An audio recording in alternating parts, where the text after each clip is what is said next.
কাকের অভ্যাস। কাক চিটাগাঁয়ে কি বলে? কাউয়া। আচ্ছা বলে কাউয়া উর্দু শব্দ, বাংলায় বলে কাক। এই কাক তার খাদ্য গোপন করে কিভাবে দেখেছেন? আমি ছোটবেলায় দেখছি। কোথা থেকে খাদ্য নিয়ে আসলো চুরি করে, বা যে কোনো কায়দায় খাবার আনলো, খাবার এনে সে চালের মধ্যে অথবা কোনো তার গোপন জায়গায় ওটাকে গুজে রাখার সময় চোখ বন্ধ করে রাখে। তার ধারণা কেউ দেখলো না, চোখ বন্ধ করে রাখছে। এই সমস্ত বুদ্ধির ঢেকিগুলি তারা মনে করে নিজের জ্ঞানের উপরে তুষ্ট, আমার থেকে বুদ্ধিমান আর কে আছে? বুদ্ধিজীবী বুদ্ধি বেঁচে খায়। সুতরাং আমি তার নিজস্ব বুদ্ধি এবং বিচক্ষণতা এগুলি কি চূড়ান্ত মনে করে এর পেছনে তারা লেগে থাকে। এটা হচ্ছে তাদের ৪র্থ নম্বরের মাহবুব। এখানে সত্য এবং সততার কোনো বালাই নাই, এখানে ন্যায় বিচার এবং ন্যায় নিষ্ঠা পরোপকারিতার কোনো বালাই নাই। মদ, জুয়া, বেশ্যাবৃত্তি, ব্যভিচার, চুরি, প্রতারণা, ডাকাতি, শয়তানি, বদমাশি, এখানে সব চলে। এখানে কোনো মানবতার প্রশ্ন নাই। এই 4টি খোদায় তারা বিশ্বাসী, যারা নাকি পার্থিব ইমানে ইমানদার। আর যারা ধর্মীয় ইমান ইমানদার তারা হচ্ছেন আল্লাহ এবং পরকালে বিশ্বাসী। আপনারা যারা এই মাহফিলে এসেছেন,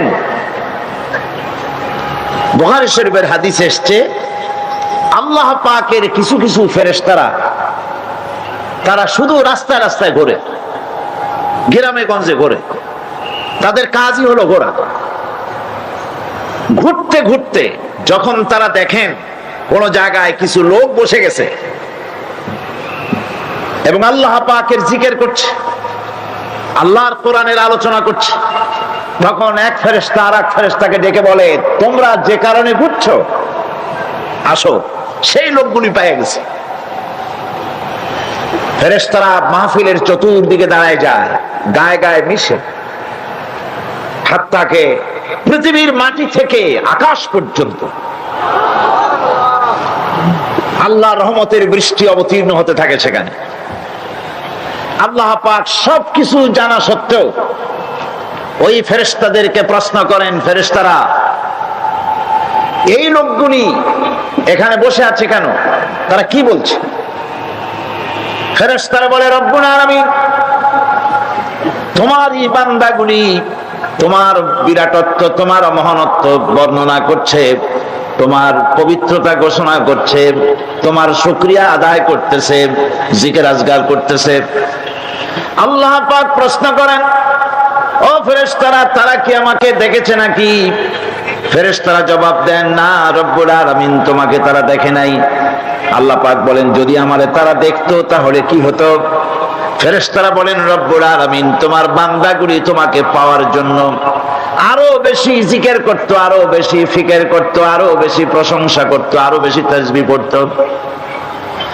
আল্লাহ পাক প্রশ্ন করেন, ও ফেরেশতারা আমার এই বান্দাগুলি আমার কাছে কি চায়? ফেরেশতারা বলে, রব্বুল আলামিন তোমার বান্দাগুলি তোমার কাছে জান্নাত কামনা করে, বেহেশত চায়। আল্লাহ পাক বলেন, ফেরেশতারা তারা কি আমার বেহেশত দেখেছে? ফেরেশতারা বলেন, হে আল্লাহ তোমার জাতের কসম তারা তোমার জান্নাত দেখে নাই। আল্লাহ পাক প্রশ্ন করেন, যদি তা দেখতো তাহলে কি হতো? ফেরেশতারা বলে, রব্বুল আলামিন তাহলে ওই জান্নাত পাওয়ার জন্য তারা প্রতিযোগিতা করত। আল্লাহ পাক এরপরে প্রশ্ন করেন, ফেরেশতারা আমার এই বান্দাগুলি কিসের থেকে আমার কাছে আশ্রয় চায়, কান্দে কেন? ফেরেশতারা বলেন, রব্বুল আলামিন তোমার বান্দারা তোমার জাহান্নামের আগুন থেকে মুক্তি চায়। আল্লাহ পাক প্রশ্ন করেন, ও আমার ফেরেশতারা তারা কি আমার জাহান্নাম দেখেছে নাকি? ফেরেশতারা বলে, রব্বুল আলামিন তোমার জাতির কসম করে বলি ওরা তোমার জাহান্নাম দেখে নাই। আল্লাহ পাক বলেন, যদি তা দেখতো তাহলে কি হতো? ফেরেশতারা বলে, রব্বুল আলামিন তোমার জাহান্নাম দেখলে তারা এই জাহান্নাম থেকে বেশি করে ভাগতো, এই জাহান্নাম থেকে পানাহ চাওয়ার জন্য, পরিত্রাণ পাওয়ার জন্য আরো বেশি করে কাঁদতো। আল্লাহ পাক বলেন, ও আমার ফেরেশতারা আমার এই বান্দাগুলি আমাকে দেখে নাই, আমার বেহেশত দেখে নাই, আমার দোজখ দেখে নাই, না দেখে কোরআন হাদিসের কথা বিশ্বাস করে এভাবে কাঁদতেছে। তোমরা সাক্ষী থাকো, ওই মজলিসে উপস্থিত সমস্ত লোকগুলিকে আমি রব্বুল আলামিন মাফ করে দিলাম। তোমরা সাক্ষী থাকো, সকলকে ক্ষমা করে দিলাম। একজন ফেরেশতা তখন দাঁড়াবেন, একজন ফেরেশতা দাঁড়িয়ে বলবে, আয় আল্লাহ, তুমি সবাইকে মাফ করে দিলে ঠিক আছে, কিন্তু অমুক, নাম নিয়ে বলবে অমুক, সে তো কোরআন শুনতে আসে না, সে তো জিকির করতে আসে নাই, সে তো জিকিরের মাহফিলের উদ্দেশ্যে, কোরআনের মাহফিলের উদ্দেশ্যে আসে নাই, সে আসতেছিল এমনি এমনি আসছিল নিজস্ব কাজে। কিছু লোক দাঁড়ানো আছে, বসে আছে দেখে সেও দাঁড়ায় গেল, তারও তুমি মাফ করলে। বুখারী শরীফের হাদিসের মধ্যে লেখা রয়েছে, নবীজি বলছেন, আল্লাহ রাব্বুল আলামিন সঙ্গে সঙ্গে ঘোষণা করেন, ফেরেশতারা শুনে রাখো, এই মাহফিল সমূহে, আমার জিকিরের মাহফিলে, আমার কোরআনের মাহফিলে যারা আসে কোনদিন তারা হতভাগ্য হয় না, কোনদিন হতভাগ্য হয় না। যারাই আসে সকলকে ক্ষমা করে দেওয়া হয়। সুবহানাল্লাহ। কোরআনে কারীমের সে আযীম মাহফিলে আপনারা উপস্থিত হয়েছেন। এই কোরআনের প্রভাবে, এই কোরআনের বরকতে রাসূল করিম সাল্লাল্লাহু আলাইহি ওয়াসাল্লাম এমন এক সমাজ প্রতিষ্ঠা করেছিলেন, যেই সমাজে চুরি ছিল না, ডাকাতি ছিল না, হত্যা ছিল না, ধর্ষণ ছিল না, সব বন্ধ হয়ে গিয়ে একটি সুখী, সমৃদ্ধশালী, ভীতিহীন, সন্ত্রাসমুক্ত একটি সুন্দর সমাজ বিনির্মাণে রাসূল করিম সাল্লাল্লাহু আলাইহি ওয়াসাল্লাম সক্ষম হয়েছিলেন এই কোরআনের কারণে। কিসের কারণে? সকলে বলেন কিসের কারণে? কোরআনের বিধানের কারণেই এটা সম্ভব হয়েছিল। মানুষ দরজা খুলে ঘুমাবার সুযোগ পেয়েছিল। আজ কি দেশে ঘরের দরজা খুলে ঘুমাবার সুযোগ আছে? নাই। আপনার মেয়েটি স্কুল কলেজগামী, স্কুলে গিয়েছে, কলেজে গিয়েছে, মেয়েটা তার সতীত্ব নিয়ে, তার ইজ্জত নিয়ে, তার আব্রু নিয়ে ঘরে ফিরে আসতে পারবে কিনা, এ ব্যাপারে মা বাবা উদাস থাকে না শঙ্কিত থাকে? শঙ্কিত থাকে। আপনি নিজে রাস্তায় যখন বেরোন, জীবনটা ভেতরে সহ, জীবনটা সহ ঘরে ফিরতে পারবেন, এ গ্যারান্টি আজ আর কেউ দিতে পারে না। রাসূল করিম সাল্লাল্লাহু আলাইহি ওয়াসাল্লামের যুগে মানুষেরা দরজা খুলে ঘুমাবার সুযোগ পেত, চুরি ডাকাতি বন্ধ হয়েছে, শ্রমিক তার শ্রমের ন্যায্য পাওনা পেয়েছে, কৃষক তাদের উৎপাদিত পণ্যের সঠিক দাম পেয়েছে, নাগরিক বৃন্দ তাদের রক্ত এবং সম্পদের নিরাপত্তা লাভ করেছে। এ কথাগুলি কি গল্প না বাস্তব? গল্প না বাস্তব? এটি ছিল বাস্তব। রাসূল করিম সাল্লাল্লাহু আলাইহি ওয়াসাল্লাম করেছিলেন কোরআন দিয়ে, কারণ কোরআন হচ্ছে সংবিধান। কোরআন কি? সংবিধান। পৃথিবীর সবগুলি রাষ্ট্রে লিখিত অলিখিত সংবিধান আছে। আমাদের দেশেও একটা সংবিধান আছে, আছে না? আমাদের দেশের সংবিধানের বয়স কত? 26 বছর কি 25 বছর বয়স হয়েছে সংবিধানের। সংবিধান আমাদের দেশে যেটা আছে, এই সংবিধানের কোন পরিবর্তন হয়েছে নাকি হয় নাই? কতবার হয়েছে? মোট 13 বার সংবিধান পরিবর্তন হয়েছে, অ্যামেন্ডমেন্ট এসেছে, সংশোধন করা হয়েছে। ভবিষ্যতে আর হবে না। জি, হবে। অপেক্ষা থাকুন, ওয়েট এন্ড সি কতবার হয় তাই দেখুন। কিন্তু আল্লাহ পাকের সংবিধান, যার নাম কোরআন, এই সংবিধানের নাম কি? কোরআন। নাজিল হয়েছে কত বছর? 1400 বছর। কোরআনে কারীম অবতীর্ণ হলো পৃথিবীর বুকে। আজ পর্যন্ত কোরআনে কারীমের কোন অ্যামেন্ডমেন্ট আসে নাই। পৃথিবীর কোন মানুষ বলতে পারে নাই কোরআনের এই আইনটি বর্তমান যুগে চলতে পারে না, এটাকে পরিবর্তন করা হোক। আমি নতুন করে একটা সুন্দর বানাইছি, কোরআনের চাইতে ভালো, সেটারে ঢুকানো হোক। বলতে পেরেছে? ভবিষ্যতে পারবে? পারবে। বাংলাদেশের সংবিধান পরিবর্তন হতে হতে, অ্যামেন্ডমেন্ট হতে হতে হয়তো এমন সময় আসতে পারে যে এর অরিজিনাল কি তা হারায় যাবে। নট আনলাইকলি, হতে পারে যে কোরআন হচ্ছে সবচাইতে মাজলুম কিতাব।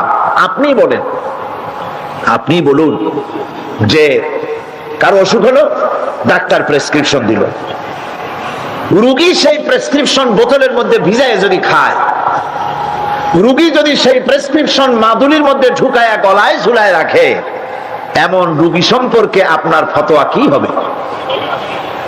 কি বলবেন? বলবেন পাগলের মাথা খারাপ হয়েছে। তা না হলে প্রেসক্রিপশন বোতলে ভিজায় খায় মানুষে করছে কি? আল্লাহ রাব্বুল আলামিন কোরআনে কারীমকে দুনিয়ার মানুষের জন্য সংবিধান হিসাবে অবতীর্ণ করলেন, আর আমরা ব্যবহার করলাম কোরআনকে, পানির মধ্যে ভিজিয়ে ভিজিয়ে খেলাম, পান করলাম। কোরআনে কারীমকে মাদুলির ভিতরে ভরে গলার মধ্যে ঝুলিয়ে রাখলাম, চুমা খাইলাম, মাথায় লাগাইলাম। কোরআন পড়লাম না, বুঝলাম না, আমল করলাম না। এই কোরআন আল্লাহ রাব্বুল আলামিন তামাম পৃথিবীর মানুষের জন্য অবতীর্ণ করেছেন। হিন্দু, খ্রিস্টান, বৌদ্ধ, নাসারা কেউ বাদ নাই। পৃথিবীর যারা মানুষ তাদের সকলের জন্য হচ্ছে আল কোরআন। মানুষের তৈরি করা মতবাদ দিয়া যদি শান্তি হতো পৃথিবীতে, তাহলে পৃথিবীতে শান্তির প্রচেষ্টা কেউ কম করে নাই, গতকাল বলেছি। কিন্তু সব ব্যর্থ হয়েছে। সব কি হয়েছে? ব্যর্থ হয়ে গিয়েছে।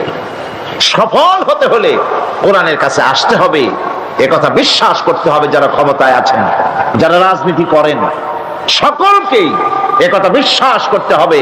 মন গড়া আইন দিয়ে দেশ চলতে পারে না। যেমন আমার মন গড়া কোনো চিন্তা দিয়ে মাইক অপারেট করলে মাইক চলবে না। আমি যদি আমার চিন্তা অনুযায়ী এটারে লাগাই, আমি যদি মনে করি যে এতটুকু ছোট ছোট মাইক্রোফোন, এগুলা কি কথা টানতে পারবে নাকি? এর থেকে এগুলা বাদ দিয়া বড় বড় চুঙ্গাগুলি আনিয়ে বক্তার মুখের উপরে ধরো, আওয়াজ জোরে বের হবে। এরকম করলে হবে নাকি? উল্টা বক্তাটারে মারিয়ে ফেলবেন, তার বাঁচারও পথ থাকবে না। টেলিভিশন যদি খারাপ হয়, গাড়ি যদি খারাপ হয়, ওর এক্সপার্ট আছে, তার কাছে যেতে হবে, সে ভালো করার পদ্ধতি তার জানা আছে, ভালো করে দেবে। পৃথিবী তৈরি করেছেন আল্লাহ, মানব গুলি সৃষ্টি করেছেন আল্লাহ, চলবে কিভাবে? এইটা কোথাকার কোন কসিবুদ্ধি সলিবুদ্ধি, কেটা প্রেসিডেন্ট হইলো, কেটা প্রধানমন্ত্রী হইলো, কেটা কি হইলো আর না হইলো, আর তারা বললো এইভাবে চালাও, সেইভাবে চালাও। মানুষের মরণ ছাড়া বাঁচার কোনো পথ থাকবে না। দেশকে পরিচালিত করতে হলে শান্তিপূর্ণ উপায়ে যদি দেশ চালাতে কেউ চায়, তাহলে কোরআনের বিকল্প, রাসূলের বিধানের, আল্লাহর বিধানের বিকল্প বিশ্ববাসীর কাছে কিছুই নাই। আপনারা যদি আমাকে বলেন যে ইউরোপ আমেরিকা অবস্থাটা কি, সেখানে তো কোরআনের আইন নাই, তাহলে সেই দেশ চলে কেমনে, সে দেশ চলে কেমনে? এই প্রশ্নটা আপনারা অবশ্যই আমাকে করার হক রাখেন। ব্রিটেন, আমেরিকা কিভাবে চলে? সেখানে তো কোরআনের আইন চলে না। হ্যাঁ, আপনার প্রশ্ন সঠিক, কিন্তু জেনে রাখুন, আমি যদি পাল্টা প্রশ্ন করি, আপনারা বলেন তো পৃথিবীতে সবচাইতে পাগল কোথায় বেশি? আপনারা জবাবে বলবেন আমেরিকা। পৃথিবীতে সবচাইতে মেন্টাল হসপিটাল বেশি কোথায়? আমেরিকায়। মানুষ জন্মের মতো পাগল হইতেছে। এই পাগল হয় কেন? এই পাগল হচ্ছে এই কারণে শান্তি নাই। কি নাই? শান্তি নাই। শান্তির পায়রাগুলো আজ সরাহত। শান্তি তো কতগুলি পায়রার নাম নয়, অথবা কতগুলি বেলুনের নাম নয়। এগুলি কোন নেতা বা নেত্রী কতগুলি পায়রা ধরে বাতাসে উড়ায় দিল আর শান্তির বন্যায় জনগণ ভেসে গেল, এমনটি তো নয়। এই শান্তি আজ আমেরিকার মতো সমৃদ্ধ দেশ জনগণকে শান্তি দিতে পারে নাই। স্বামী তার স্ত্রীকে বিশ্বাস করে না, স্ত্রী স্বামীকে ভক্তি করে না, মা বাপ তার সন্তানকে স্নেহ করে না, সন্তান তার মা বাপকে শ্রদ্ধা করে না। মানুষ একটু শান্তি পায় ঘরে গিয়ে, সেই ঘরে চরম অশান্তি যায়, দেখে বউ আর একজনের সাথে। স্ত্রী দেখে তার স্বামী আর এক মহিলার সাথে। মানুষগুলি এখন মরার জন্য পাগল হয়েছে। আপনারা শুনে অবাক হবেন, গত জুলাই মাসের the Far Eastern Economic Review পত্রিকার ভেতরে এসেছে আমেরিকার 10,000 আমেরিকান, সাদা আমেরিকান হোয়াইট হাউসের সামনে গিয়ে তারা বিক্ষোভ প্রদর্শন করেছে, দাবি জানিয়েছে সরকারের কাছে যে আমাদেরকে আত্মহত্যা করার অধিকার দেওয়া হোক, আইনগত অধিকার। আত্মহত্যা করার সেখানে বিধান নাই। তারা বলছে আত্মহত্যা করার অধিকার দেওয়া হোক, কারণ পৃথিবীর বুকে বেঁচে থাকলে শান্তি পাবো না, মরলে বোধহয় শান্তি হবে। এটা তাদের ধারণা, কিন্তু মরলে আরো যন্ত্রণা আছে, শান্তি ওখানেও নাই। যেহেতু কামটা করছে খারাপ, কাম করছে কি খারাপ, শান্তি নেই। হায় হায়, অশান্তি এমন ভাবে তাদের পেয়ে বসেছে, অবাক হবেন। আল্লাহর মেহেরবানি, প্রতি বছর সেখানে দাওয়াত হয়, আর আমি আমার চোখে দেখি মানুষগুলির অবস্থা। যুবকগুলি, যুবিতগুলি মাথার চুলগুলিকে আটা মাখাইয়া তাতে রং দিয়ে তাল পাতার মতো খাড়া করছে। কেউ বা মাথার পেছনের চুলগুলি ছোট ছোট করে ছেটে ওখানে বাড়ির টেলিফোন নম্বর, রোড নম্বর লিখে দিয়েছে। অবাক কাণ্ড অবস্থা এই। আমি বলে থাকি যে শয়তানে যদি এই দৃশ্য দেখে, বেচারা শয়তান গাছের সাথে হেলান দিয়া খালি কানবে আর বলবে যে আল্লাহ, আমি শয়তান হইয়া দুনিয়া এসে লাভটা হইল কি? এগুলি তো মারাত্মক শয়তান। উলঙ্গপনা, বেহায়াপনা, অশ্লীলতায় ছেয়ে গেছে, শান্তি নাই। ইউরোপে নাই, আমেরিকায় নাই। সেই ইতিহাস আর একদিন বলবো। আজ আমি ভূমিকায় কথাগুলি বললাম এই কারণে, পৃথিবীতে আপনারা যা মনে করেন, Britain, France, Italy, German, America, Canada, পৃথিবীর বিভিন্ন দেশে শান্তির নহর বইতেছে না, অশান্তির আগুন জ্বলতেছে। আমার দেশের তালপাতার কুড়ে ঘরে যে শান্তিটা আছে, সে দেশের আকাশ চুম্বী বিরাট ধর্মমালার ভেতরে, বিরাট বিল্ডিং এর ভিতরে সেই শান্তি নাই। কারণ হচ্ছে মানুষ সৃষ্টি করেছেন আল্লাহ, তার আইন বাদ দিয়ে অন্য কোন পথে চললে শান্তি আসবে না। আসুন আমাদের সফলতার ব্যর্থতার আমরা হিসাব নিকেশ করি। গতকাল আমরা এই হিসাব নিকাশ শুরু করছিলাম। আমরা কি সফলতার দিকে এগোচ্ছি না ব্যর্থতার দিকে? আমরা কি লাভের দিকে না ক্ষতির দিকে? কোথায় দাঁড়িয়ে আছি সেটা আমাদেরকে হিসেব করে দেখতে হবে। একজনের একটা খালের পানি সেচতে ছিল মাছ ধরার জন্য। খালটা উত্তর এবং দক্ষিণ দিকে প্রবাহিত। উত্তর দিকের পানি বালতি ভরে ভরে দক্ষিণ দিকে ফেলতে ছিল মাছ ধরার আশায়। সন্ধে নাগাদ পানি ছেচে তারপর পেছনের দিকে তাকিয়ে দেখে সর্বনাশ, সামনেও যত পানি পেছনেও তত পানি। আচ্ছা, এই কষ্ট করলো অথচ পিছনের পানি কমলো না, এর কারণটা কি আপনারা বের করতে পারেন? কি? বাদ দেয় নাই, বাদ দেয় নাই, মাঝখানে বাদ দেয় নাই বলে সারাদিনের পরিশ্রম পণ্ডশ্রমে পরিণত হয়েছে, ঠিক কিনা? সুতরাং আমরা আমাদের জীবনে যদি আদর্শিক বাদ না দেই, ঈমানকে পুখতা করার, আমল করার বাদ সৃষ্টি যদি না করি, তাফসীরের মাহফিলে আনাকুম জানাকুম, জানাকুম আনাকুম, এভাবেই চলবে, পণ্ডশ্রম হবে। আমরা বলে যাব, আপনারা শুনে যাবেন, ফায়দা হবে না। ফায়দা হওয়ার জন্য, কল্যাণ হওয়ার জন্য কোরআনে কারীমের বক্তব্যগুলি শুনতে হবে। আমাদের ব্যর্থতা কোথায়, সফলতা কোথায়, লাভ কোথায়, ক্ষতি কোথায়, সে কথা আল্লাহ আমাকে শোনাচ্ছেন। ওয়াল আসরি ইন্নাল ইনসানা লাফি খুসর। এই সূরাটা আপনারা জানেন কিনা? এইরকম একেবারে পড়তেছেন, মুখ বুঝে আছেন। কোরআনে কারীমের প্রত্যেকটি অক্ষরে অক্ষরে 10-10 করে নাকি আমল নামে আল্লাহ পাক লিখে দিবেন। والعصر إن الإنسان لفي خسر إلا الذين آمنوا وعملوا الصالحات وتواصوا بالحق وتواصوا بالصبر صدق الله العظيم আল্লাহ পাক ঘোষণা করেছেন, আল্লাহ কসম করেছেন, গতকাল এই কথাগুলি আমি বলেছি, গোটা বিশ্বের সমগ্র মানব গোষ্ঠীর জীবন কি ক্ষতিগ্রস্ত, মনে নাই? জীবন কি ক্ষতিগ্রস্ত। এই জীবন সফল হতে পারে, এই ব্যর্থতার ইতিহাস গতকাল শুনেছি। আজকে বলবো সফলতার কথা। এই ব্যর্থতা থেকে, এই ক্ষতি থেকে যদি বাঁচতে চাই কিনা? কারা কারা চাই দেখাই তো হাত। কারা কারা চাই ক্ষতির হাত থেকে বাঁচতে চাই? কারা? আলহামদুলিল্লাহ, হাত নামা। ক্ষতির হাত থেকে যারা বাঁচতে চান, আল্লাহ রাব্বুল আলামিন তাদের জন্য ফর্মুলা পেশ করেছেন, ইল্লাল্লাযীনা আমানু ওয়া আমিলুস সলিহাতি ওয়া তাওয়াসাউ বিল হাক্কি ওয়া তাওয়াসাউ বিস সাবর। আল্লাহ পাক বলেন 7টি কাজ করলে জীবন সফল হয়ে যাবে। কয়টা কাজ? 7টা কাজ করলে জীবনটা সফল হয়ে যাবে। 1 নম্বরে ঈমান। 1 নম্বরে কি? ঈমান। এটাই হচ্ছে ফাউন্ডেশন। ক্ষতি থেকে বাঁচার জন্য প্রথম যে গুণটি, সেটির নাম হচ্ছে ঈমান। ইসলামে ঈমানের স্থান সর্বপ্রথম, তারপরে হচ্ছে ইসলাম। ঈমান আগে, তারপরে কি? ইসলাম। ইসলাম হচ্ছে বীজ, ঈমান হচ্ছে বীজ, আর ইসলাম হচ্ছে চারা, গাছ। এটা হচ্ছে ভিত্তি। এই ভিত্তিকে সর্বপ্রথম মজবুত করতে হবে। ঈমানের ভিত্তি,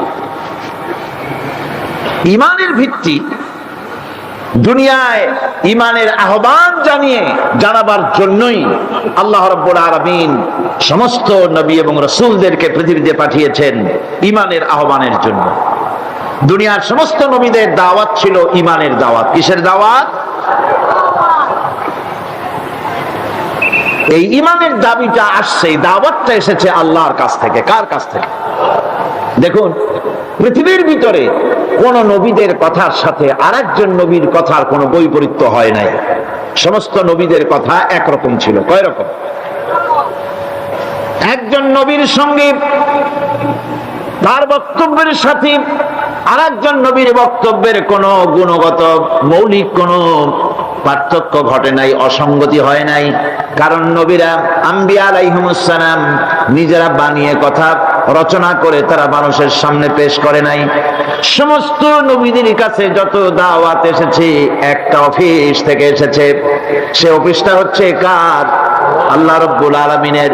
তাই দুনিয়ার সমস্ত পয়গম্বরদের দাওয়াত ছিল না ইলাহা ইল্লাল্লাহ, লা ইলাহা ইল্লাল্লাহ, লা ইলাহা, লা ইলাহা ইল্লাল্লাহ মুহাম্মাদুর রাসূলুল্লাহ। এটাই ছিল সমস্ত নবীদের দাওয়াত। কোরআনে কারীম তার ধারক এবং বাহক সম্পর্কে বলে যে তিনি যে দাওয়াত দিয়েছেন, সে দাওয়াতটা হলো ঈমানের দাওয়াত। আমাদের নবী তিনি এসে যে দাওয়াত দিয়েছেন, সে দাওয়াতটা কিসের? কোরআনে কারীম বলছি, রব্বানা ইন্নানা সামি'না মুনাদিয়ান ইউনাদি লিল ঈমান। হে আমাদের রব, নিশ্চয়ই আমরা এমন একজন আহ্বায়কের আহ্বান শুনেছি, যিনি আমাদেরকে ঈমানের দাওয়াত দিয়েছেন। এমন কোন পয়গম্বর নাই দুনিয়ায় যিনি ঈমানের দাওয়াত দেন নাই। সকলেই ঈমানের দাওয়াত মানুষের সামনে, বিশ্ববাসীর সামনে পেশ করেছেন। কোরআনে হাকিম স্পষ্ট একটা সীমারেখা দুনিয়ার মানুষের সামনে পেশ করে পৃথিবীর মানুষগুলিকে দুটি শ্রেণীতে বিভক্ত করে দিয়েছে। একটি হচ্ছে ঈমান পোষণকারী, আরেকটি হচ্ছে অবিশ্বাসী। একটা ঈমান পোষণকারী আর একটা অবিশ্বাসী। ঈমান পোষণকারীরা সত্যশ্রয়ী, তারা হচ্ছে জ্ঞান এবং নূরের সম্পদে সমৃদ্ধ।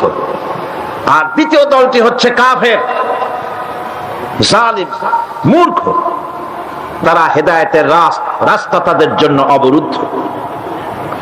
কোরআনে কারীম এই দুইটি দল সম্পর্কে উল্লেখ করতেছেন, মাসালুল ফারিকাইনি কাল আ'মা ওয়াল আসাম্মি ওয়াল বাসীরি ওয়াস সামীম হাল ইয়াস্তাবিয়ানি মাসালান আফালা। কোরআন শরীফ বলছে হাল ইয়াস্তাবিয়ানি মাসালান আফালা তাযাক্কারুন। দুইটি শ্রেণীতে আল্লাহ পাক ভাগ করে দিয়েছেন। একটা শ্রেণী হচ্ছে অন্ধ, বোবা, বধির। আরেকটি যারা শুনতে পায়, চোখে দেখতে পায়। এই দুটি কখনো এক নয়, সমান নয়। এই দুটির রাস্তা আলাদা। কাফেরের রাস্তা আর ইমানদারদের রাস্তা সম্পূর্ণ ভিন্ন। আল্লাহ রাব্বুল আলামিন ঈমান এবং কুফরের পার্থক্য বলে দেওয়ার জন্য গোটা মানব জাতির মধ্যে স্পষ্ট করে বলেছেন, লা ইকরাহা ফিদ-দীন ক্বাদ তাবায়্যানার রুশদু মিনাল গায়্। দ্বীনের ব্যাপারে জোর জবরদস্তি নেই। এখানে হেদায়েতের পথ এবং গোমরাহি, হেদায়েতকে গোমরাহির পথ থেকে সম্পূর্ণ আলাদা করে দেওয়া হয়েছে। লা ইকরাহা ফিদ-দীন, দ্বীনের ব্যাপারে কোনো জোর জবরদস্তি নাই। যারা ধর্মনিরপেক্ষবাদী তারা এই আয়াতটাকে নিজেদের মতবাদকে প্রতিষ্ঠার লক্ষ্যে অনেক সময় কাজে লাগায়। দুটি আয়াতকে তারা বেশি ব্যবহার করে।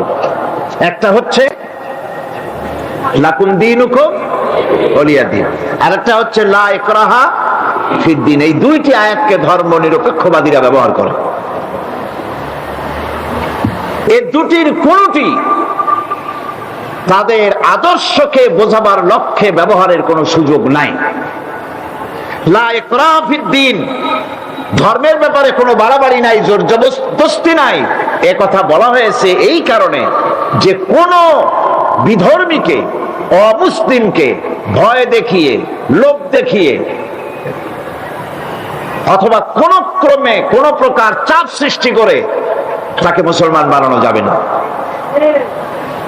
এমনকি সূরা তওবার মধ্যে এসেছে, যুদ্ধ চলাকালীন সময়, জিহাদ চলাকালীন সময় কোন অমুসলিম যদি ইসলাম জানার জন্য তোমাদের তাঁবুতে আসে, তাহলে তুমি তাকে ইসলাম বুঝাও।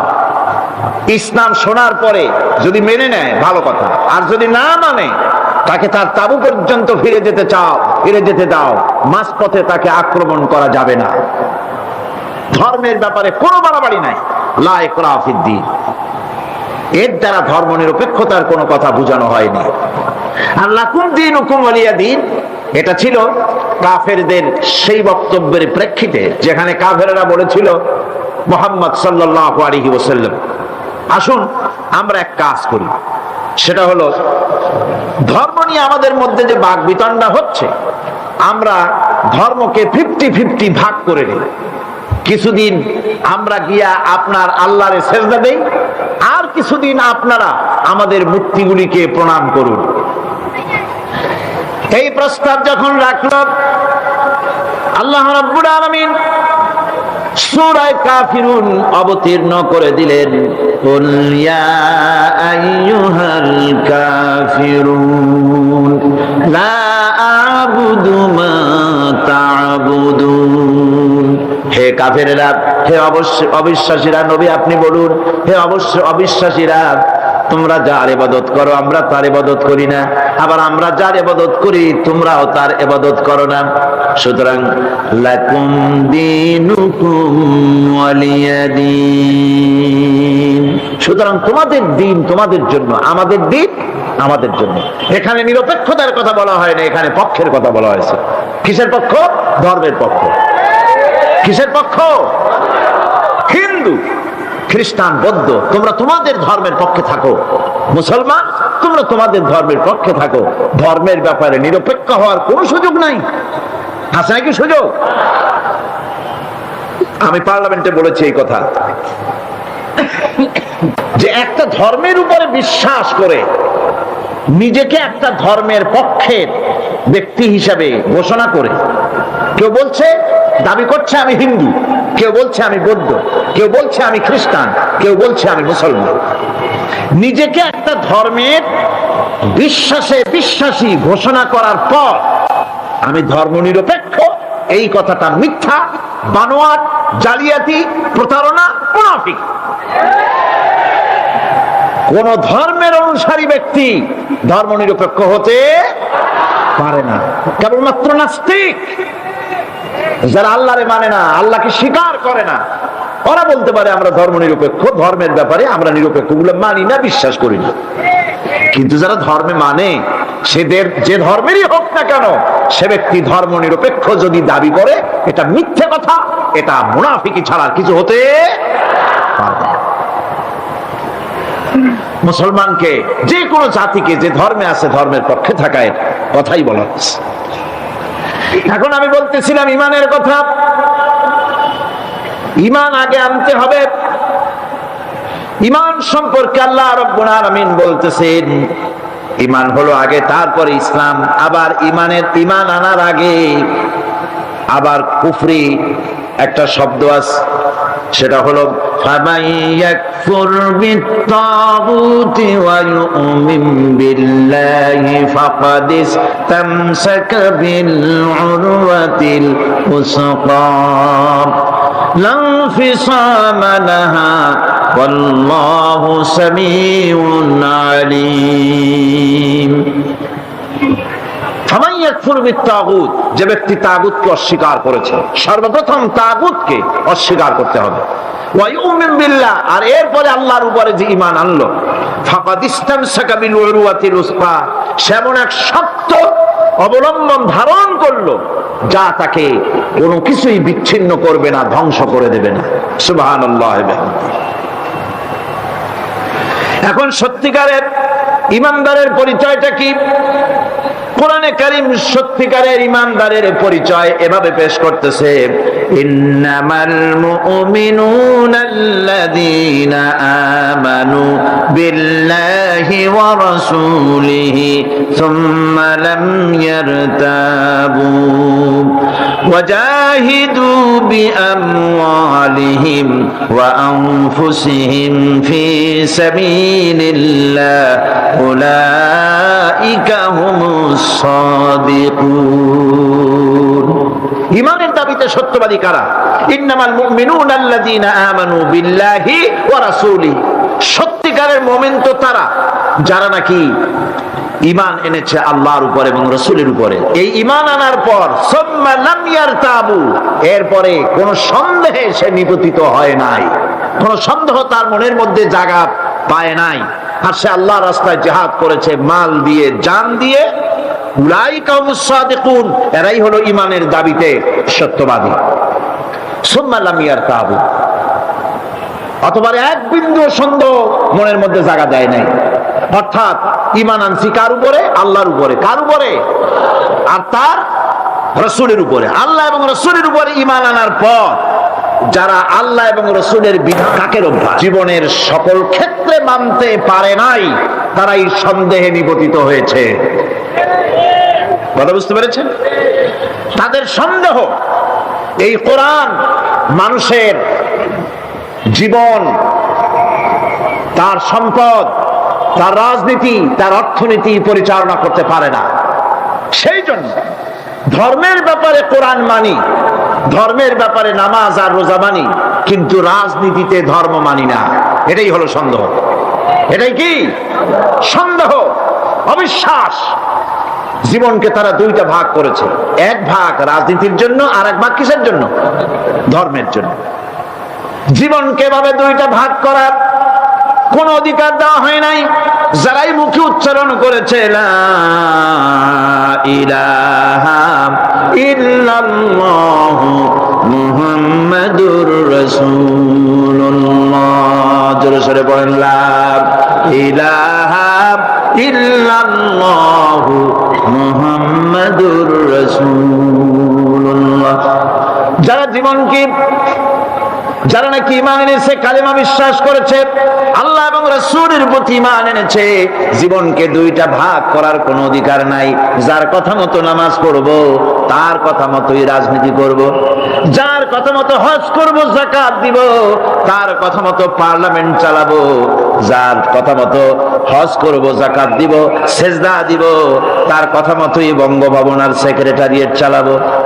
যাকে মানি, যে আল্লাহরে সেজদা করি সারা জীবন, যে রাসূলকে মানি আমার নেতা হিসাবে, রাসূল হিসাবে, সে আল্লাহ এবং রাসূলের হুকুম অনুযায়ী আমার কোর্ট কাছারি, আদালত, শিক্ষাঙ্গন চালাবো। এটা যদি চালাই তবে আমি মুমিন, আর যদি না চালাই, সন্দেহে যদি নিপতিত হয়ে যায় যে কোরআন থাকবে মসজিদে, আমার পার্লামেন্টে কোরআন ঢুকতে পারবে না। কোরআন পার্লামেন্ট শুরু হওয়ার সময় একবার তেলাওয়াত হবে, কিন্তু তা আমল করা হবে না। অনুষ্ঠানগুলি শুরু হবে কোরআন দিয়ে, কিন্তু তা আমল করা হবে না।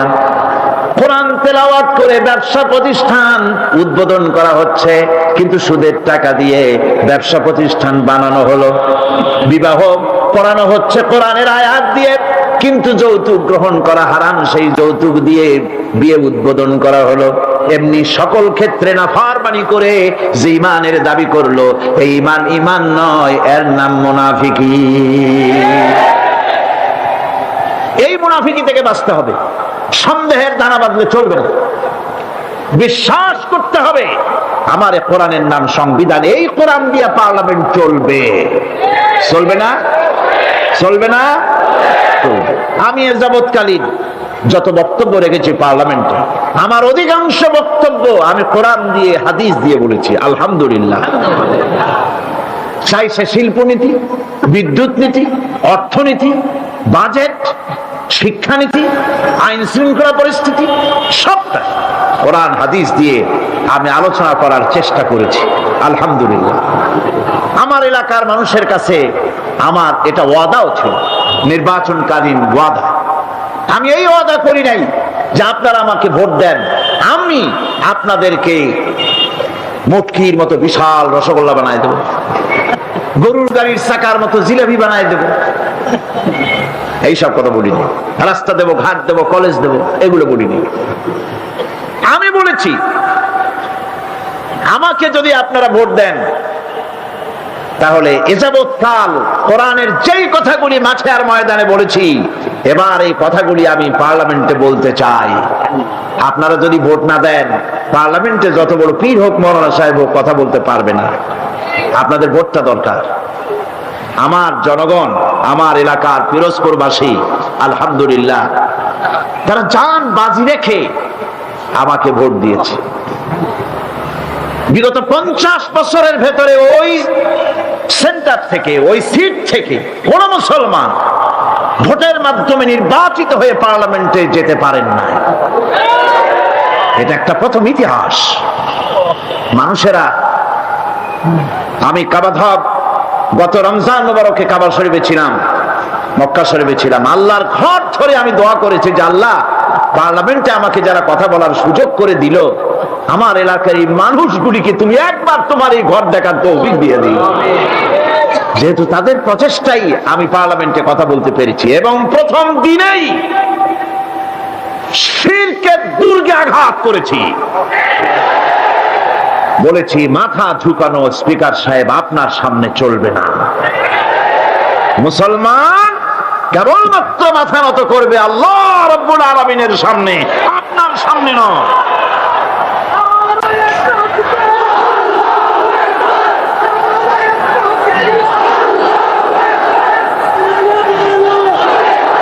আল্লাহ পাকের মেহেরবানি, আল্লাহ পাকের মেহেরবানি যে আমার এই উপলব্ধি হয়েছে, এই উপলব্ধি আগেও ছিল।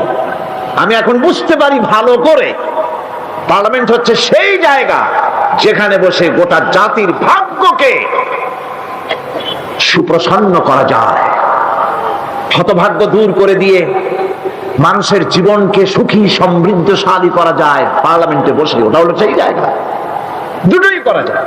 ওখানে বসে গোটা জাতিকে অশান্তির আগুনে দাউ দাউ করে জ্বালানো যায়, ওখানে বসে ব্যবসায়ীদের সর্বনাশ করা যায়। এই পার্লামেন্টে বসে আইন পাশের মাধ্যমে গোটা জাতির ভাগ্যকে বদলে দিতে পারে মুহূর্তের ভিতরে। সে আইনটা হবে কোরআনের আইন। কিসের আইন? এটা যদি পার্লামেন্টে এই আইন পাস হয়, গোটা জাতির ভাগ্য বদলে যাবে, নইলে ভাগ্য বদলাবার সম্ভাবনা নাই।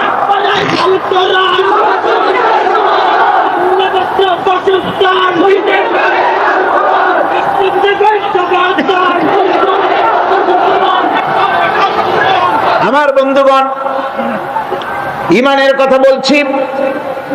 ঈমান দুই প্রকার। এক প্রকার হলো ধর্মীয় ঈমান, আর এক প্রকার হলো পার্থিব ঈমান। ধর্মীয় ঈমান মানে হচ্ছে আল্লাহ পাকের উপরে বিশ্বাস, পরকালে বিশ্বাস, কিতাবে বিশ্বাস, নবীতে বিশ্বাস, আর আখেরাতে জবাবদিহিমূলক ঈমান, যা দিয়ে মানুষ নিজের চরিত্র গঠন করে, এটা হলো ধর্মীয় ঈমান। আর একটা হলো পার্থিব ঈমান। ধর্মীয় ঈমান হচ্ছে, পার্থিব ঈমান হচ্ছে যেখানে কোনো চরিত্র নাই, দিন নাই, ঈমান নাই, পরকালে জবাবদিহির কোনো চিন্তা নাই, এটা হলো পার্থিব ঈমান। ধর্মীয় ঈমানে লোকেরা আল্লাহ এবং রাসূলকে বিশ্বাস করে, আর পার্থিব ঈমানে, ধর্মীয় ঈমানে আল্লাহ হচ্ছেন একজন। কয়জন? ইলাহ, ইলাহ, ইলাহ, ইলাহ কে? আল্লাহ। ইলাহ হচ্ছেন এক, ইলাহ এক, আল্লাহ এক। আল্লাহ এক এবং একক। আল্লাহ হচ্ছেন এক, একক। ধর্মীয় ঈমানে যারা বিশ্বাসী, তারা আল্লাহ রাব্বুল আলামিনকে এক হিসাবে জানে। আর যারা পার্থিব ঈমানে বিশ্বাসী, তাদের ইলাহ হতেছে চারজন, তাদের খোদা হচ্ছে চারটা। কয়টা খোদা? চারটি খোদা, চারটি মাবুদ তাদের। এই চারটি খোদা কি, তারা চারটি মাবুদের ইবাদত করে তারা চলে। তাদের প্রথম মাবুদ হচ্ছে, তাদের বড় খোদা হচ্ছে তাদের দেশ, তাদের জাতি। তারা দেশের জন্য, জাতির জন্য দেহ, মন, প্রাণ, সম্পদ সব উজাড় করে দিতে পারে, কিন্তু আল্লাহ রাব্বুল আলামিনের সামনে একটা সেজদা দিতেও নারাজ।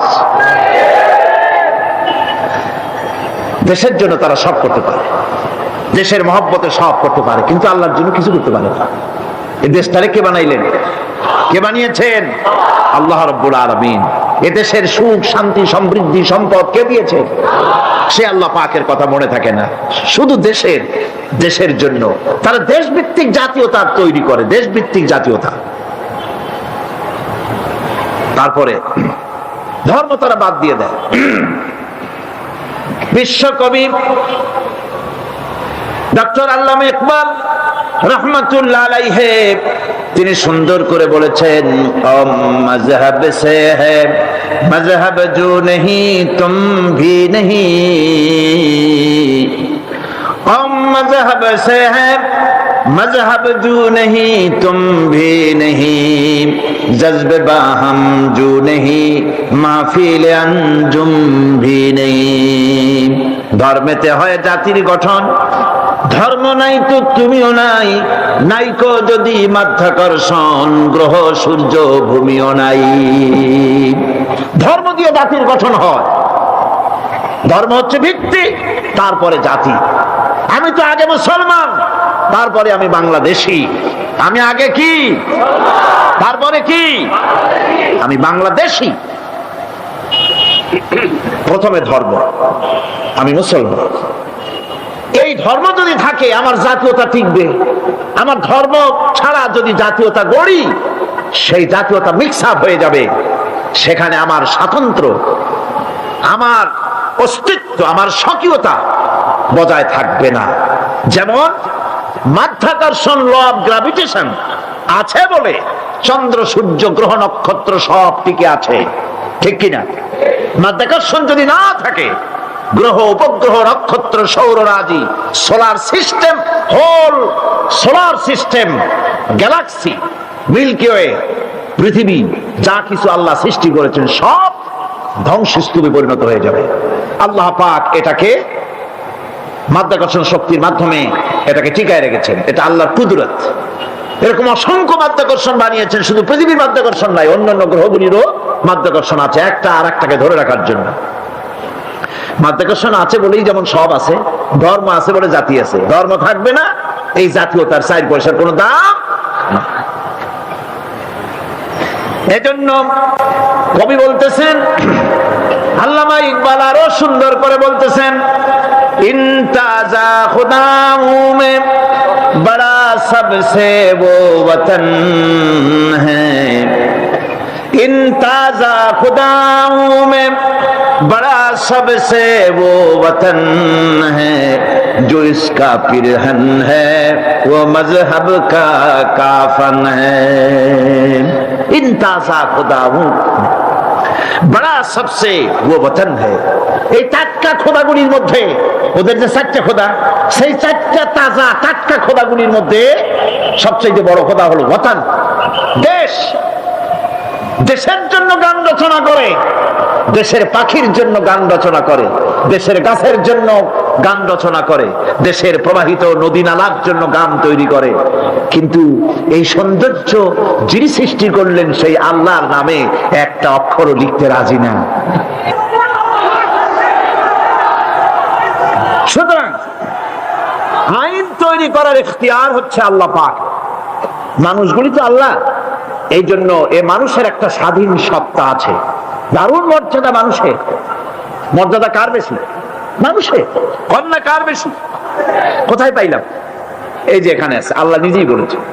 আল্লাহ রাব্বুল আলামিন বলেন, ওয়া লাকাদ কাররামনা বানি আদম, আদম সন্তানকে আমি মর্যাদা দিয়েছি, সম্মানিত করেছি, সব থেকে সম্মানিত করেছি আদম সন্তান এই মানুষগুলিকে, আর সব থেকে সুন্দর করে বানাইছি আমি মানুষগুলির। সুবহানাল্লাহ। এত সম্মান দিলাম আল্লাহ পাক, মানুষকে এত সম্মান দিলেন। এই সম্মানিত জীব, এই মানুষগুলিকে রব্বুল আলামিন যত খাবার দিলেন, কোন খাবার খোলা দেন নাই। যত খাবার দিয়েছেন সম্মানিত মেহমান বলে খাবারগুলো ঢেকে ঢেকে দিলেন। মেহমানের সামনে খোলা খাবার দেওয়া কোন ভদ্রতা? না, ভদ্রতা নয়। সম্মানিত মেহমান আল্লাহ পাকের মানুষগুলি। এই জন্য কলা দিলেন প্যাকেট করে, আম দিলেন প্যাকেট করে, কাঁঠাল দিলেন প্যাকেট করে, আনারস দিলেন কভার করে, ডালিম বেদানা আনার দিলেন প্যাকেট করে। যত খাবার দিলেন সব ঢেকে ঢুকে আল্লাহ পাক বান্দার সামনে হাজির করে দিলেন। তুমি আমার সৃষ্টির সেরা। আল্লাহ পাক যা বানিয়েছেন তার মধ্যে শ্রেষ্ঠ সৃষ্টি কে?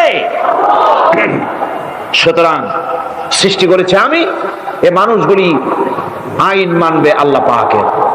এই কথাটিকে ভুলিয়ে দেওয়ার জন্য আল্লাহকে অস্বীকার করছে এক শ্রেণীর লোকেরা। তারা বলছে দেয়ার ইজ নো গড, স্রষ্টা বলতে কেউ নাই। Unseen is nothing. আল্লাহ পাক কোরআনকে বোঝার জন্য, আল্লাহকে চেনার জন্য ব্যবস্থা করেছেন।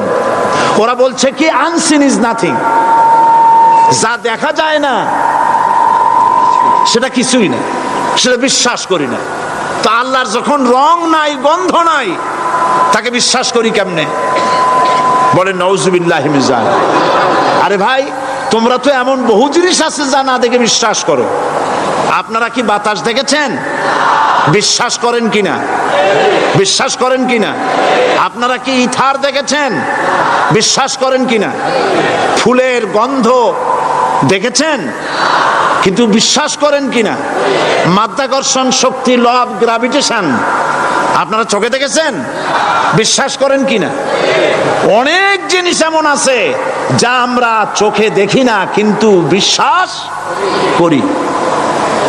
হযরত ইমাম আবু হানিফা রাহমাতুল্লাহ আলাইহির সাথে এক নাস্তিকের বহস হবে। স্থান এবং তারিখ নির্ধারণ করা হলো। ইমাম সাহেব দেরি করে আসলেন। নাস্তিক বলছে, আমি আপনার সঙ্গে কোনো বিতর্কে যেতে চাই না, কারণ আপনি ওয়াদা রক্ষা করতে পারেন নাই, নির্ধারিত সময়ের অন্তত 3 ঘন্টা পরে এসেছেন। তিনি বললেন, আমি কেন দেরি করলাম সেটা তো তুমি জিজ্ঞেস করবে। আচ্ছা বলেন কেন দেরি করেছেন? তিনি বললেন, দেখো এই জায়গায় আসার পথে একটা নদী বেঁধেছিল, তা কি করে? আমার কাছে পারাপারের কোনো বন্দোবস্ত ছিল না। এক পর্যায়ে হতাশ হয়ে গেলাম, আমার বোধহয় যাওয়াই হবে না। শেষ পর্যন্ত আমি দেখতে পেলাম হঠাৎ করে আমার পাশে একটা ফলের বীজ পড়লো, তা দিয়ে একটা গাছ অঙ্কুরিত হলো। দেখি না দেখ গাছটা একটা ময়ূর হয়ে পরিণত হয়ে গেল। কই থেকে একটা করাতে সে গাছটা কেটে ফেলে দিল। ফটাফট কতগুলি তক্তা বেরিয়ে আসলো, কোথার থেকে একটা হাতুড়ি আর কতগুলি লোহা এসে ঠাস ঠাস করে বাড়ি লেগে একটা কিস্তি তৈরি হয়ে গেল। কিস্তিটার ধাবায় পড়লো নদীতে, আমি লাফ দিয়ে উঠলাম, তাই দেরি হলো। নাস্তিক বলছে, আপনার সাথে আমি জানছিলাম যে আপনি অত্যন্ত বুদ্ধিমান মানুষ, কিন্তু যে ঘটনা শুনাইলেন আপনার স্ক্রু একটাও টাইট আছে বলে মনে হয় না, আপনার সাথে আর কোনো বহস নয়। তিনি বললেন, কেন? কই বহস না, আপনি বলছেন যে এইরকম একটা গাছ চারা হয়ে গেল, সাথে সাথে বিনা মিস্ত্রিতে গাছটা কাটলো, তারপর এটা দিয়ে তক্তা হলো, লোহা আসলো, হাতুড়ি হইলো, বিনা মিস্ত্রিতে কিস্তি তৈরি হয়ে গেল, নৌকা এটা পড়লো নদীতে, আর বিনা মাঝিতে আপনি পার হয়ে আসলেন। এটা কি আদৌ সম্ভব? ইমাম আবু হানিফা রাহমাতুল্লাহ আলাইহি বলছেন, তোমার সাথে আমি কোনো কিতাব দিয়ে ঝগড়া করব না, কোনো কিতাব দিয়ে আমি তোমার সাথে বহস করব না। এই একটি দৃষ্টান্ত তোমার জন্য যথেষ্ট।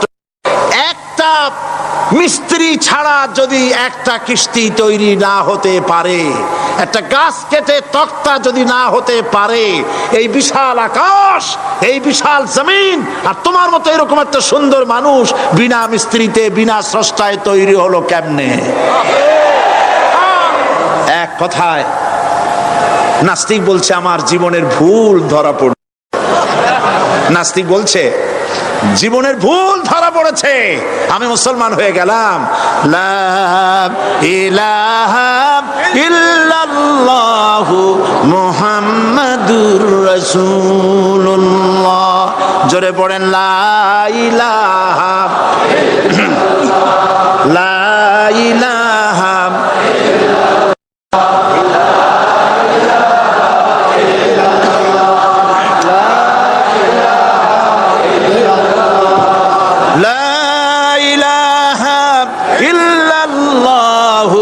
মুহাম্মাদুর রাসূলুল্লাহ।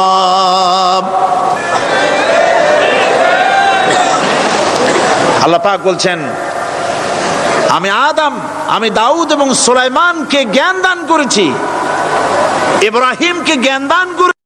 কোরআন শরীফের বহু জায়গায় শুধু জ্ঞানের কথাই বলা হয়েছে। সুবহানাল্লাহ।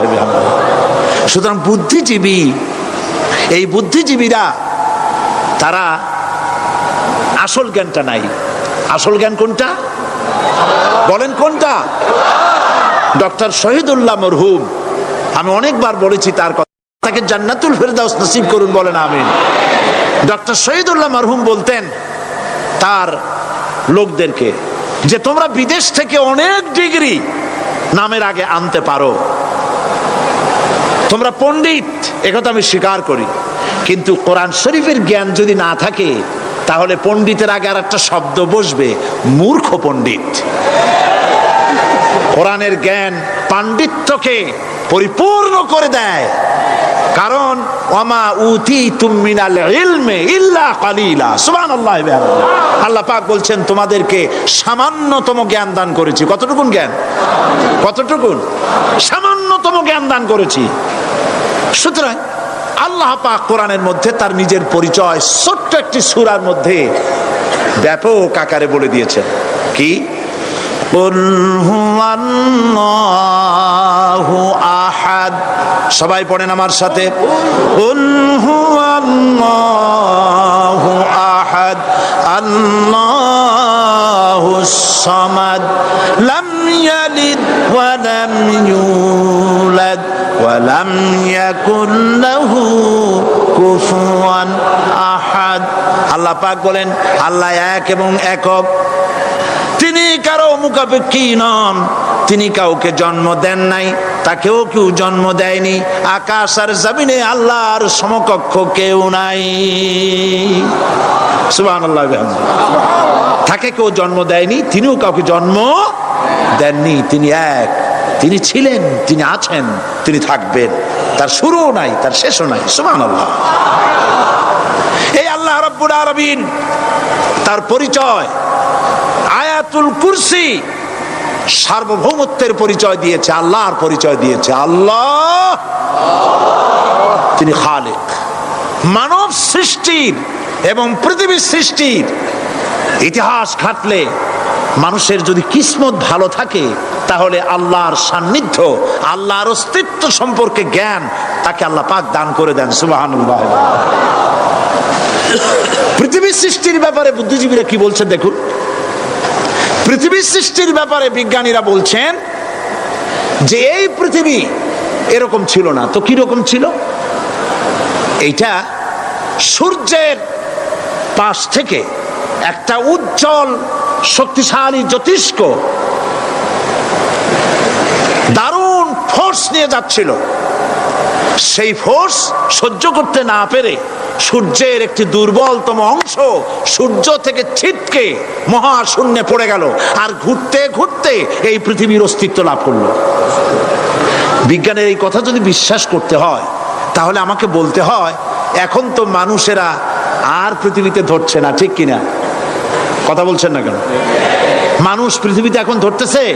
বিভিন্ন দেশ খালি বলতেছে মানুষ কমাও, সন্তান কমাও, বিভিন্ন পদ্ধতি গ্রহণ করো, আর মানুষ বাড়ায়ও না। আল্লাহ পাক বলছেন আল্লাহু লা ইলাহা ইল্লা হুয়াল হাইয়ুল কাইয়্যুম। আল্লাহ হচ্ছেন তিনি যিনি ছাড়া কোনো ইলাহ নাই। লা ইলাহা ইল্লাহু, তিনি ছাড়া কোনো ইলাহ নাই, সার্বভৌমত্বের মালিক কেউ নাই। এই যে লা ইলাহা, কোনো ইলাহ নাই, আমরা কালেমার মধ্যে এই কথাটা বলি। আমাদের কালেমায়ে তাইয়্যিবা আমরা কি উচ্চারণ করি? লা ইলাহা ইল্লাল্লাহু মুহাম্মাদুর রাসূলুল্লাহ। জোরে পড়েন লা ইলাহা লা ইলাহা ইল্লাল্লাহু মুহাম্মাদুর রাসূলুল্লাহ। লা ইলাহা, কোনো ইলাহ নাই। এই দাওয়াত দিয়েছেন দুনিয়ার সমস্ত পয়গম্বর। এটা কি শুধু রাসূলুল্লাহর দাওয়াত ছিল?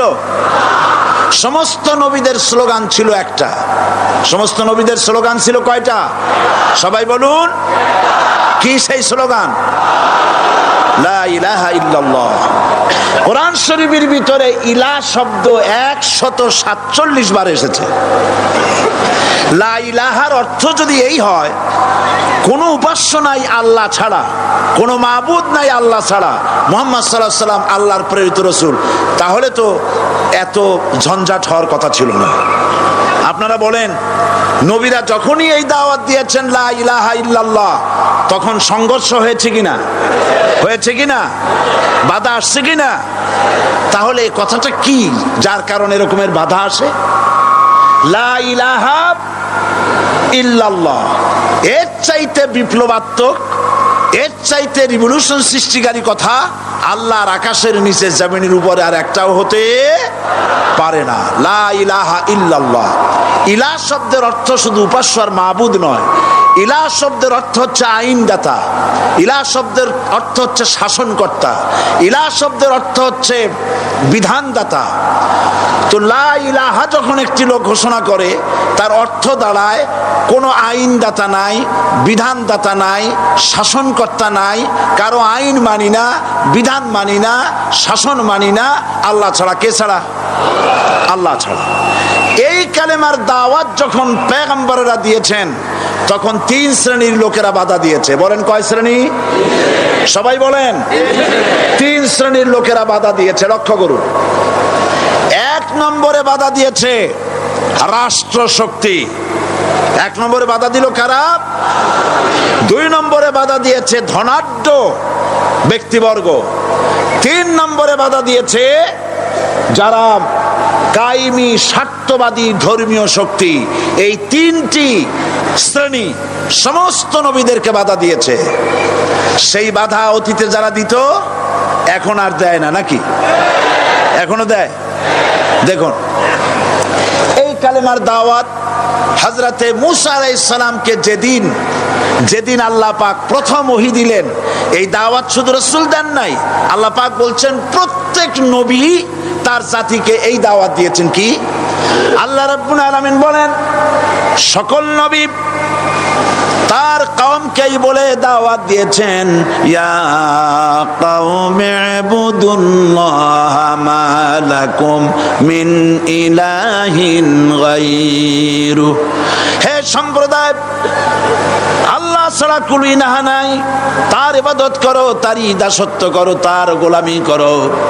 আল্লাহ পাক মূসা আলাইহিস সালামকে যখন নবুয়াত দিলেন, প্রথম যে ওহী এলো, প্রথম ওহীটাই ছিল ইন্নানি আনাল্লাহ লা ইলাহা ইল্লা আনা ফা'বুদনি ওয়া আকিমিস সালাতা লিযিকরি। নিশ্চয়ই আমি আল্লাহ, আমি ছাড়া কোনো ইলাহ নাই, আইনদাতা নাই, বিধানদাতা নাই, সুতরাং আমার দাসত্ব করো এবং আমার শরণার্থে নামাজকে প্রতিষ্ঠা করো। মূসা আলাইহিস সালামকে আল্লাহ পাক ওহী দিয়ে তাকে পাঠালেন। কোথায় পাঠালেন? আল্লাহ পাক বলেন ইযহাব ইলা ফিরআউনা ইন্নাহু তাগা। গোটা কওম নাফরমান, আল্লাহর আইন কেউ মানছে না, গোটা কওমের কাছে না পাঠাইয়া আল্লাহ পাক সর্বপ্রথম মূসা আলাইহিস সালামকে দাওয়াত নিয়ে কার কাছে পাঠালেন? ফেরাউনের কাছে। কারণ ফেরাউন হচ্ছে রাষ্ট্রশাসক। ফেরাউন কি? রাষ্ট্রশাসক। হযরতে মূসা আলাইহিস সালাম ফেরাউনের কাছে গেলেন আর দাওয়াত দিলেন, ফেরাউন পড়ে নাও লা ইলাহা ইল্লাল্লাহ। একটি কথা আপনাদের মনে রাখতে হবে, দুনিয়ার কোন ফেরাউন, কোন নমরুদ, কোন সাদ্দাত, কোন হামান কেউ বলে নাই যে আমি আল্লাহ, আমি রাজ্জাক, আমি খালেক, আমি পৃথিবীর সৃষ্টি করেছি। কথা কেউ বলেছে? কেউ বলে নাই। কি বলেছে তারা?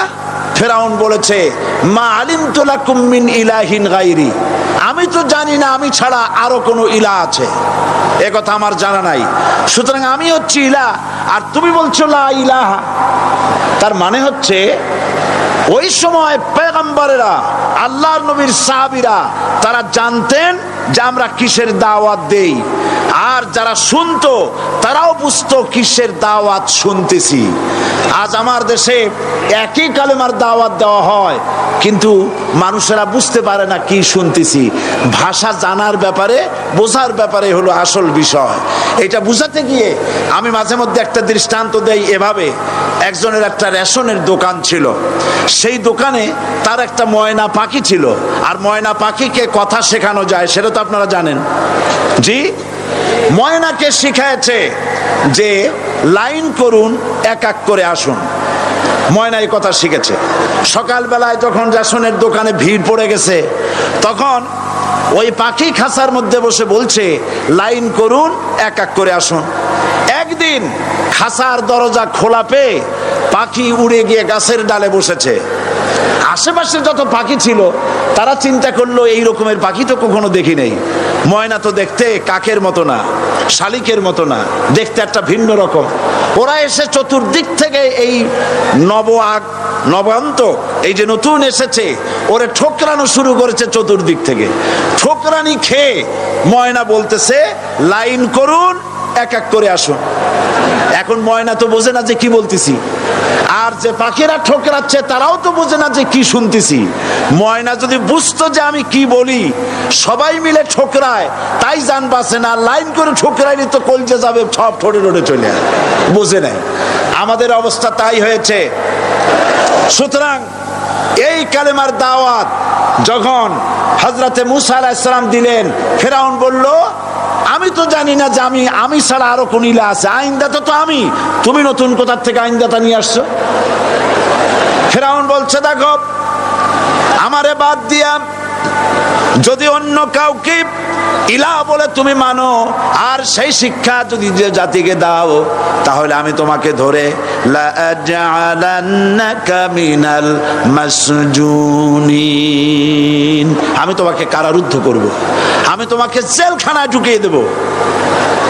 রাষ্ট্রশক্তি প্রথম বাধা দিল কারা? বলেন সবাই। সেই বাধা কি ওখানে শেষ হয়েছে না এখনো আছে? আছে কিনা জোরে বলেন। আমি তোমাকে জেলখানায় ঢুকাবো। হযরত মুসা আলাইহিস সালাম বলেন, ফেরাউন রে, জেলের ভয় আমি করি না, আমাকে জেলের ভয় দেখায়া লাভ নাই, আমি আল্লাহ পাকের পয়গম্বর হযরতে মুসা আলাইহিস সালাম। ফেরাউনের দলবল আছে, লোক লস্কর আছে, তার অস্ত্রের অভাব নাই। আল্লাহ রাব্বুল আলামিন মুসা আলাইহিস সালামের কাছে একটা অস্ত্র দিয়া দিলেন। দিছিলেন কিনা? দিছিলেন কিনা? আল্লাহ পাক হযরত মুসা কি বলেছেন? ওয়া মা তিলকা বিয়ামিনিকা ইয়া মুসা, মুসা রে তোমার হাতে ওটা কি? মুসা আলাইহিস সালাম বললেন এটা লাঠি। আল্লাহ পাক বললেন ফেলে দাও লাঠি। লাঠি ফালায় দিলেন। কি হয়ে গেল? হিয়া হাইয়াতুন তাসআ, লাঠি হয়ে গেল। এখন লাঠি পড়ে সাপ হয়ে গেল। সাপ দেখে নবী হোক, ওলি হোক, সাহাবী হোক আর আলেম হোক, সাপ দেখলে ভয় করে না মানুষের? মুসা আলাইহিস সালাম ভয় পাইছে। আল্লাহ রাব্বুল আলামিন হযরত মুসাকে শোনায় দিলেন, খুযহা ওয়ালা তাখাফ সানুঈদুহা সিরাতাহাল উলা, খোঁজ ধরো, লা তাখাফ, ভয় পেও না। আল্লাহ বলছেন ধরো, ভয় পেও না। ধরার সঙ্গে সঙ্গে স্বাভাবিক অবস্থায় ফিরে আসবে, আবার লাঠি হয়ে যাবে। এখন আল্লাহ বলছেন ধরো। মুসা আলাইহিস সালাম কি ভয় পাওয়া উচিত হবে? আর উচিত হবে? মুসা আলাইহিস সালাম কি ভয় পাইছিলেন? কারণ হচ্ছে এই দুশমনের শক্তিটা খুব বড়ই দেখা যায়, মনে হয় যেন অনেক বড়, কি জানি কি। আল্লাহ পাক বলছেন ইন্না কাইদাশ শায়তানে কানা দাঈফা, শয়তানের চক্রান্ত যতই তুমি মনে করো অনেক ষড়যন্ত্রের জাল বিস্তার হয়ে আছে, আল্লাহ কয় কিছুই না, দাঈফা, অত্যন্ত দুর্বল। আল্লাহ পাক বললেন ধরো। মুসা আলাইহিস সালাম সাপ ধরলেন, সঙ্গে সঙ্গে লাঠি হয়ে গেল। ফেরাউন বরদাস্ত করলো না। রাষ্ট্রশক্তির পক্ষ থেকে আক্রমণ শুরু হলো। অপরাধ কি? মুসা আলাইহিস সালামের অপরাধ কি? কি অপরাধ? মাশাআল্লাহ, বুঝতে পেরেছেন। অপরাধ হচ্ছে তিনি বলেছেন লা ইলাহা, জোরে বলেন লা ইলাহা ইল্লাল্লাহ। এই কালেমাকে আজ আমরা ভিক্ষার বুলি বানাইছি। এটা হলো সার্বভৌমত্বের বুলি, এটা হচ্ছে আল্লাহ পাকের সার্বভৌমত্বের কথা। আজ আমরা মানুষের কাছে আমরা শুনি, মানুষেরা ভিক্ষা চায়, লা ইলাহা ইল্লাল্লাহ, এক মুঠ চাউল দেন, লা ইলাহা ইল্লাল্লাহ 10 খান পাই দেন। এই হচ্ছে কালেমার জিকির। আবার কেউ কেউ জিকির করতেছে লা ইলাহা আস্তে, ইল্লাল্লাহ জোরে, এমন জোরে কলব সাফ করে, কলব তাতে থাকলেও পারে গেলেও পারে। এই কালেমার জার, এর আঘাত পয়গম্বররা মেরেছেন। হযরতে মুসা আলাইহিস সালাম যখন বলেছেন লা ইলাহা ইল্লাল্লাহ, এই ধাক্কা ফেরাউন বরদাস্ত করতে পারে নাই। দরিয়ায় নীলের ভিতরে আল্লাহ পাক ডুবাইয়ে শেষ করে দিয়েছেন, দেন নাই? হযরতে মুসা আলাইহিস সালাম তার উম্মতেরা দরিয়ার পাশে বসে দিনই কথাবার্তা বলতেছেন। এমন সময় ফেরাউন, তার শত্রু হচ্ছে মুসা আলাইহিস সালাম। শত্রু কেন? মুসা কি ফেরাউনের পাকা ধানে মই দিয়েছে নাকি? বলেন আপনারা।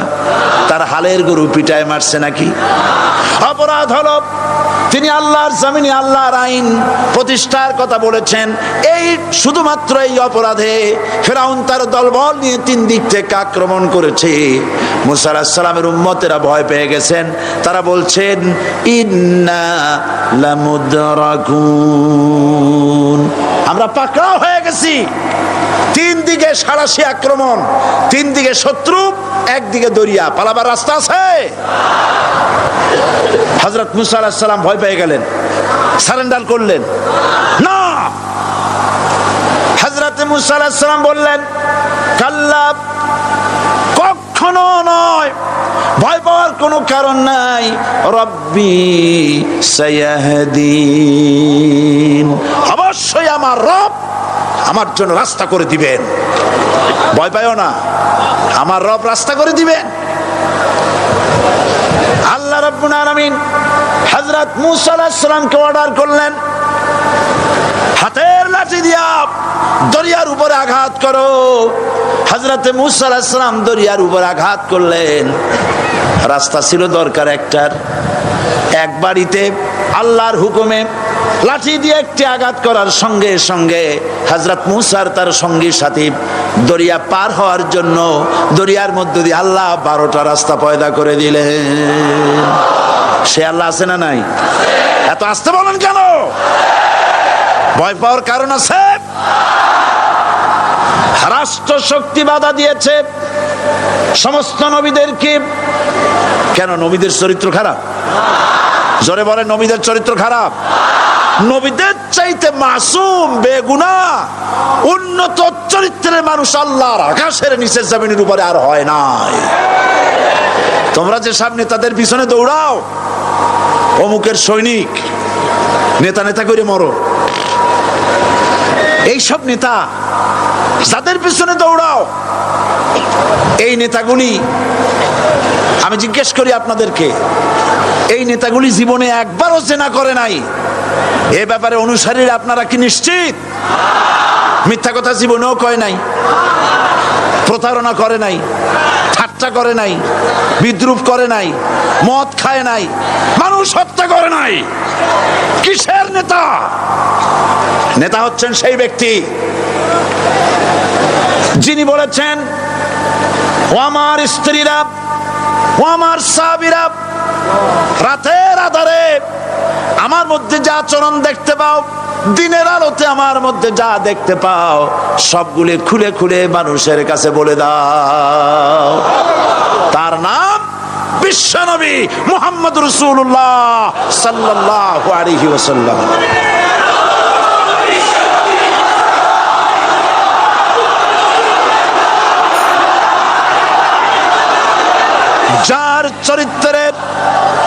যার চরিত্রের সার্টিফিকেট আল্লাহ রাব্বুল আলামিন নিজে দিচ্ছেন, ওয়া ইন্নাকা লাআলা খুলুকিন আযীম। নবী হে, উন্নত চরিত্রের উপরে আপনি প্রতিষ্ঠিত। সুবহানাল্লাহ। কে সার্টিফিকেট দিচ্ছেন? আযীম, আযীম। আরবিতে চওড়াকে বলা হয় আরিদ, গভীরতাকে বলা হয় আমিক।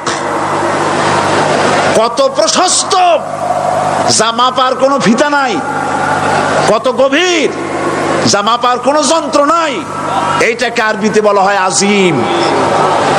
সুবহানাল্লাহ বলতে ইচ্ছে করে না? ও নবী, তোমার চরিত্র এমন যা মাপার মতো যন্ত্র পৃথিবীতে নাই। লা ইলাহা ইল্লাল্লাহ, পড়েন সবাই, লা ইলাহা ইল্লাল্লাহ। আপনিও যদি নবীদের মতো, সাহাবীদের মতো বুঝা এই কলেমার দাওয়াত দেন, বাধা আসবেই। বোঝাবুঝির ব্যাপার, বুঝতেই সারলো। কত মাহফিল হয় বাংলাদেশে, হয় না? কোনো বাধা নাই, ঠিক কিনা? কত পূজা হয়, পার্বণ হয়, গান হয়, থিয়েটার হয়, গুনাহগার বিবির গান হয়, কত কিছু হয়। কোনো বাধা আছে? তাফসীরের মাহফিলে বাধা। কারণ ওরা বুঝতে পেরেছে এ তাফসীরের মাহফিলে গাজীর গীত হয় না, এ তাফসীরের মাহফিলে আল্লাহর সার্বভৌমত্ব কায়েমের আন্দোলন চলে।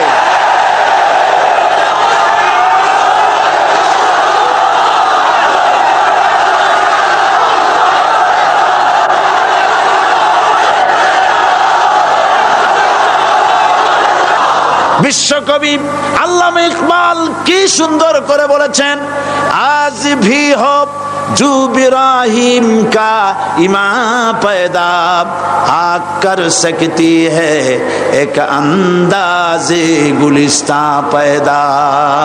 ইব্রাহিমের ইমান যদি আজও কোথাও হয় বিদ্যমান, করতে পারেন অগ্নিকুণ্ডে খুবসুরত এক গুলিস্তান। এখনো যদি ইব্রাহিমের সন্তানদেরকে আগুনের মধ্যে ফেলে দেওয়া হয়, আর ইব্রাহিম ইমান যদি থাকে, আগুনকে ফুলের বাগান বানাবার ক্ষমতা আল্লাহর আছে। চিরকাল আল্লাহ পাক এই কালেমাকে দিয়েছেন আল্লাহর সার্বভৌমত্বকে প্রতিষ্ঠা করার জন্য। আয়াতুল কুরসি শুধু পড়ে বুকে ফু দেওয়ার জন্য নয়। পড়েন আমার সাথে, আল্লাহু লা ইলাহা ইল্লাহু আল হাইয়ুল কাইয়্যুম। দুনিয়ার সমস্ত পয়গম্বর অত্যাচারিত হলেন, শুধু তাই নয়, বিশ্ব নবী আখেরি জামানার পয়গম্বর নবী মুহাম্মদ রাসূলুল্লাহ সাল্লাল্লাহু আলাইহি ওয়াসাল্লাম জাতির কাছে আসলেন। তিনি এসে বললেন, ইয়া আইয়ুহান নাস কুলু লা ইলাহা ইল্লাল্লাহ। প্রথম দাওয়াত শুনছেন কথা? রাসূলুল্লাহ বলছেন, ও জাতি, আমার রাসূল তো মক্কার রাসূল না শুধু, মদিনার রাসূল না শুধু, আরবি ভাষা ভাষীদের রাসূল না শুধু, আমার নবী কি নবী? চিল্লায় বলেন। তাই তিনি বলেছেন, ও বিশ্বের মানবতা, বিশ্বের মানব গোষ্ঠী, যদি মুক্তি পেতে চাও, নাজাত পেতে চাও, উচ্চারণ করো, বিশ্বাস করো, আমল করো, বলো লা ইলাহা ইল্লাল্লাহ। জোরে পড়েন, লা ইলাহা ইল্লাল্লাহ, লা ইলাহা ইল্লাল্লাহ মুহাম্মাদুর রাসূলুল্লাহ। আল্লাহু লা ইলাহা ইল্লাহু আল হাইয়ুল কাইয়্যুম। প্রাণ খুলে সবাই পড়েন, বসা মানুষ, দাঁড়ানো মানুষ। আল্লাহু লা ইলাহা ইল্লাহু আল হাইয়ুল কাইয়্যুম।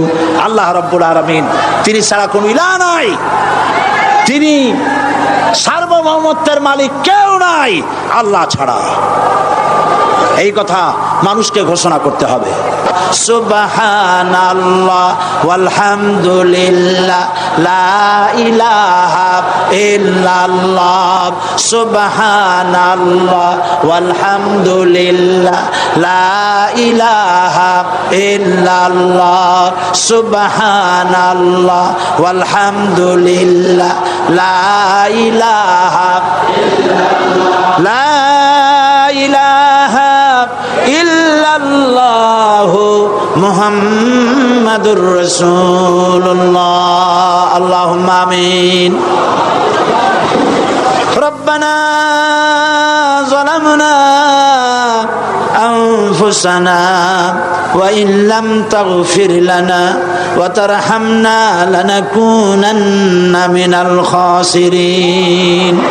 সবাই পড়েন আমার সাথে, রব্বানা যালামনা আনফুসানা ওয়া ইন লাম তাগফির লানা ওয়া তারহামনা লানাকুনান্না মিনাল খাসিরিন। রব্বানা যালামনা আনফুসানা ওয়া ইন লাম তাগফির লানা ওয়া তারহামনা লানাকুনান্না মিনাল খাসিরিন। আলোচনায় যদি কোনো ভুল হয়ে থাকে আল্লাহ দয়া করে মাফ করে দাও। রব্বুল আলামিন, আমাদের দোয়া দুরুদি জিকির আজকারে, আমাদের আলোচনায় তুমি যে খুশি হয়েছো যতটুকুন, তার সবটুকুন বিশ্বনবী মুহাম্মাদুর রাসূলুল্লাহ সাল্লাল্লাহু আলাইহি ওয়াসাল্লামের রূহ মুবারকে পৌঁছায়া দাও। রব্বুল আলামিন, तमाम अंबियाए किराम, उलमाए मुतकद्दिमीन, उलमाए मुताखिरीन, सल्फे सालिहीन, যারা দুনিয়া থেকে মুমিন মুমিনাত বিদায় হয়ে গেল, আল্লাহ কবরগুলিকে জান্নাতের টুকরায় পরিণত করে দাও রব্বুল আলামিন। এই লক্ষ লক্ষ মুসলমান নরনারী ভিক্ষুকের মতো তোমার দরবারে হাত তুলেছি আল্লাহ গো। আমাদের মধ্য থেকে আমাদের মা বাপ যাদের দুনিয়া থেকে বিদায় হয়ে গেছে আল্লাহ আমাদের মা বাপের কবরে সওয়াব পৌঁছায়া দাও রব্বুল আলামিন। আত্মীয় স্বজন যদি বিদেশে থাকে 2 মাস 6 মাস পর চিঠি দিয়া খোঁজ খবর পাওয়া যায়, প্রত্যেক দিন টেলিফোন করে খবর পাওয়া যায়, কিন্তু আমাদের মা বাপ যাদের মারা গেল বছরের পর বছর যুগের পর যুগ বিদায় হয়ে গেল, কোন হালতে আছে জানি না। আল্লাহ আমাদের মা বাপের কবরগুলি জান্নাতের টুকরায় পরিণত করে দাও রব্বুল আলামিন। আমাদের আব্বা কত মহব্বত করতেন, কত কষ্ট করেছেন আল্লাহ তাআলা আমাদেরকে লেখাপড়া শেখাবার জন্য কত কষ্ট করেছেন, মানুষ বানাবার জন্য কত কষ্ট করেছেন, আমাদের জন্য ঘর বাড়ি বানায়া জায়গা জমি কিনে রেখে সবগুলি থুয়ে খালি হাতে চলে গেছে বাবা। আল্লাহ আমাদের আব্বার রুহের পরে সওয়াব পৌঁছায়া দাও রব্বুল আলামিন। এখন তো আর বাড়ি গেলে নাম ধরে কেউ ডাকে না। আয় আল্লাহ আমাদের আব্বা যত গুনাহ করেছি জানা অজানা সমস্ত গুনাহগুলি আল্লাহ তুমি সাইয়াতগুলি হাসানাত দিয়া বদলাইয়া দাও রব্বুল আলামিন। আমাদের জনম দুঃখিনী মা, আয় আল্লাহ মা যা যে হারাইছে সেই বোঝে কি নিয়ামত তার চলে গেছে আল্লাহ। আমাদের মা যার বিদায় হয়ে গেছে মায়ের কবরটাকে জান্নাতের টুকরায় পরিণত করে দাও রব্বুল আলামিন। মায়ের পেটের ভিতরে বসে 10টা মাস ধরে মায়ের কষ্ট দিছি, তিনি ডেলিভারিতে কষ্ট করেছেন, 2-2.5 বছর বুকের দুধ খেয়ে কষ্ট দিয়েছি, পেশাব পায়খানা করে মায়ের কাপড় চোপড় নষ্ট করে দিয়েছি। মা বিরক্ত হন নাই, থাপ্পড় মারেন নাই, আছাড় দিয়া ফালায় দেন নাই আল্লাহ। মা যাদের মারা গেল মাবুদ মায়ের কবরটাকে জান্নাতের টুকরা বানায়া দাও রব্বির হামহুমা কামা রব্বায়ানি সগীরা। আমার ভাইয়েরা আমার মা বোনেরা করুণ ভাবে আল্লাহরে বলেন রব্বির হামহুমা কামা রব্বায়ানি সগীরা রব্বির হামহুমা কামা রব্বায়ানি সগীরা। ربنا تقبل منا إنك أنت السميع العليم وتب علينا إنك أنت التواب الرحيم سبحان ربك رب العزة عما يصفون وسلام على المرسلين والحمد لله رب العالمين واجعل آخر كلماتنا عند الموت لا إله إلا الله محمد رسول الله. السلام عليكم ورحمة الله.